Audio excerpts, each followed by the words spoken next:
अस्सलाम वालेकुम दोस्तों, उम्मीद है सब खैरियत सां हूंदव। दोस्तों मूंखे महसूस थी ॻाल्हि त जेकॾहिं इन्हनि फार्मूलास खां अलावा हाणे ॾिसो न, इन्हनि फार्मूलो पहिरियों फार्मूला प्रॉफिट जे लाइ, ॿियो लॉस लाइ, पोइ प्रॉफिट परसेंट जे लाइ, पोइ एल परसेंट जे लाइ, लॉस परसेंट लाइ।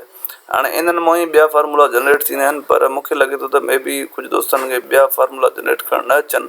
इन जे करे मूं सोचियो त एस पी सी पी ऐं जेको आहे सो प्रॉफिट परसेंटेज त आहे, पर प्रॉफिट जो ऐं लॉस जो चारि इन्हनि मां ई निकिरंदा फार्मूला। पर मे बी कुझु दोस्तनि खे मुश्किल थिए, इन करे मां चवां थो त उहे फार्मूलास तव्हांखे लिखी ॾियां। पहिरियों आहे एस पी जे लाइ फार्मूलो। त एस पी जे लाइ जेको फार्मूलो आहे उहो छा थींदो, जेकॾहिं प्रॉफिट जी शक्ल में एस पी जो फार्मूलो आहे त उहो थींदो आहे सी पी प्लस पी। ऐं जेकॾहिं लॉस जी शक्ल में आहे, ठीकु आहे न, ॿ फार्मूला थींदा। जेकॾहिं प्रॉफिट आहे त अलॻि आहे, ऐं जे लॉस जी शक्ल में आहे त उहो थींदो आहे सी पी माइनस एल। ठीकु आहे, ॿई कट थिया आहिनि। ऐं हाणे बसि इहे ॿ फार्मूला एस पी लाइ थी सघनि था। पोइ क्वेश्चन में एस पी ॻोल्हणी, असां पहिरियों फार्मूलो आयोसीं, छो त हुन में प्रॉफिट मिलियलु हो। हाणे ॿियो फार्मूलो आहे प्रॉफिट जे लाइ। त प्रॉफिट कीअं अचे, हिकिड़ो त प्रॉफिट आहे मेन फार्मूलो जेको लिखियो पियो आहे, ठीकु आहे, ऐं मतिलबु S P minus C P. पर हिकिड़ो ॿियो फार्मूलो बि थींदो आहे, माना इहो बि लिखी थो छॾियां। हिकिड़ो थींदो आहे S P minus C P फार्मूलो थींदो आहे। ॿियो हिन जो फार्मूलो थींदो आहे असांजो 3 नंबर, हिते जेको लिखियो आहे साइड में फार्मूलो लिखियो आहे, हुन में 3 नंबर फार्मूला मूं असां कढी सघूं था, profit percent multiply C P divide by 100। ही बि फार्मूलो प्रॉफिट जो थींदो आहे। ठीकु आहे, हाणे लॉस जे लाइ अचूं त लॉस जा बि ॿ फार्मूला, मतिलबु इन्हनि ॿिन्ही टिनी जा ॿ फार्मूलाज़ आहिनि। लॉस जे लाइ हिकिड़ो त फार्मूलो मेन लिखियो पियो आहे असांजो C P minus S P. ॿियो लॉस जे लाइ फार्मूलो थींदो आहे लास्ट वारे फार्मूले मां एल परसेंटेज ऐं multiply C P divide by 100। मतिलबु प्रॉफिट ऐं लॉस जो ॾिसो फार्मूलो सेम आहे। प्रॉफिट जे लाइ P percentage multiply C P upon 100, L जे लाइ वरी L percentage multiply C P upon 100। So दोस्तों इहे ई कुझु फार्मूलाज़ आहिनि जेके तव्हां करे सघो था। अच्छा, सी पी जे लाइ बि मूंखे लॻे थो त लिखिणो पवंदो हिकिड़ो फार्मूलो, छो त एस पी लिखियो आहे त सी पी बि लिखी छॾियूं।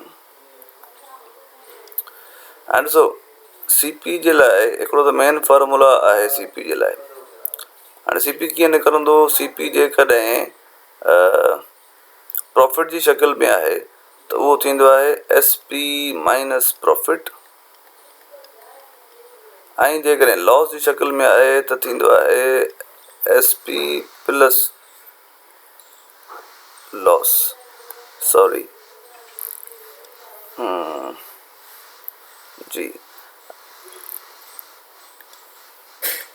जेकॾहिं सी पी प्रॉफिट जी शक्ल में आहे त पोइ उहा थींदी आहे एस पी माइनस प्रॉफिट, ऐं जेकॾहिं सी पी आहे हुन में लॉस वग़ैरह थियो आहे त उहा थींदी आहे लॉस प्लस एस पी, यानी जेका सी पी आहे उहा थींदी आहे एस पी, यानी विकिरो कयल क़ीमत प्लस लॉस जेको असांजो आहे उहा सी पी थींदी। इहे ॿ फार्मूला हिन जा आहिनि। ऐं टियों फार्मूलो सी पी जो निकिरी सघे थो असांजो इन ॿिनि फार्मूलाज़ मां। त सी पी निकिरंदो असांजो P upon P percent multiply 100। ऐं हिन जो ई चौथों, हिन जो ई मतिलबु सी पी जो ई आख़िरी फार्मूलो आहे। हीअ सभु फार्मूला असां लिखी छॾींदव। सी पी जो आहे एल परसेंटेज मल्टीप्लाई 100। अच्छा, हाणे हीअ जेके फार्मूलाज़ मां लिखिया आहिनि इहे डेराइव फार्मूलाज़ आहिनि। इहे सभु मां हिननि फार्मूलाज़ खे ॾिसंदो, इन्हनि फार्मूलाज़ खे ॾिसंदो थो लिखंदो वञा। ठीकु आहे, हाणे कुझु दोस्त मैथमेटिक्स जे बैकग्राउंड सां वास्तो रखण वारा त करे वेंदा, पर जेके मैथमेटिक्स वारा न आहिनि, जंहिंखे सिर्फ़ु फार्मूला यादि ई करणा आहिनि, त उन्हनि जे लाइ मां इहे लिखी छॾिया आहिनि फार्मूला। हाणे महिरबानी करे तव्हां ई फार्मूला लिखी छॾियो। नेक्स्ट वीडियो में ई फार्मूला यूज़ थींदा। एस पी ॻोल्हणी आहे त ई बि, पी ॻोल्हणी आहे त ई बि फार्मूला, एल ॻोल्हणो आहे त ई बि फार्मूला, ऐं जेकॾहिं सी पी ॻोल्हणी आहे त हुनजे लाइ 4 फार्मूला, सी पी जा 4 फार्मूला अथव। ठीकु आहे। ये सब सीपी जा फार्मूला आहिनि हितां वठी। तो इन नंबर्स ॾींदा वञिजो 1 2 3 ऐं 4। उम्मीद तव्हांखे फार्मूला सम्झ में आया हूंदा। जे न बि आया हूंदा तव्हांखे यादि करणा पवंदा, ठीकु आहे। ही को ॿियो चकर न आहे हिननि खे, तव्हांखे यादि इन या करणा पवंदा, ठीकु आहे न।